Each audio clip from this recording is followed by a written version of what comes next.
So Zack Snyder is one of my favourite directors. I mean, he's a bit controversial. Some people don't like his take on the DC kind of universe. But Netflix seemed to like him, so they gave him this deal. I think it's a Netflix film, Netflix official, to make Army of the Dead. And I don't know if it's like a homage to Dawn of the Dead or something like that. But ultimately, it's a bit like...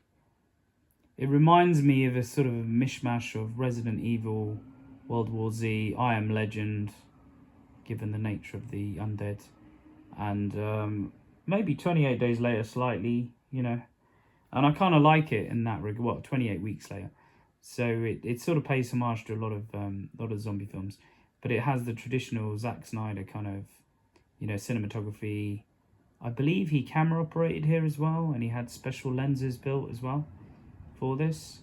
So I think they have a really low sort of f-stop, so that when he pulls it wide open, the aperture of the lens, it actually blows out the background really nice. A lot of nice bokeh in the as you can see in this sort of pause of the film. You can see on the left hand side some nice bokeh, I call it, but the bokeh is the other term I guess people call it. Don't know what the correct pronunciation is, but when you open a lens wide open, it's the kind of sort of what happens to the light in the background, kind of blurs and looks beautiful.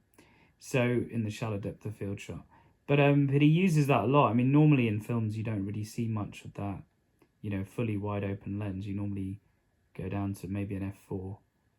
Cinematographers do, but you know, to see it sort of wide open is kind of interesting. But yeah, he also camera operates a lot, I understand. So he's a director who likes to shoot as well, so it's interesting. But this has a sort of some sort of recognizable actors. It's got the Japanese guy at the beginning from John Wick. I think it's John Wick 4 he's from. And then you've got, he's been in a lot of films. I think he was also in Wolverine as well, the film, where Wolverine goes to Japan. And a few other films. He's quite a well-known actor. And obviously you've got Dave Bautista, who's been in Blade Runner 2049. He was in Guardians of the Galaxy. He's been in quite a few films. Quite a recognisable guy. I think he was former WWE person as well. It's a bit like The Rock. But yeah, so this is quite an interesting film. It's, you know, I'm a huge fan of zombie films, so I really like this one. I would say it's more of an action zombie film. You know, it's a bit more of a mystery, action, thriller kind of film rather than a pure zombie film. But I kind of like it. Quite a few twists and turns. Reminds me of Resident Evil in that regard.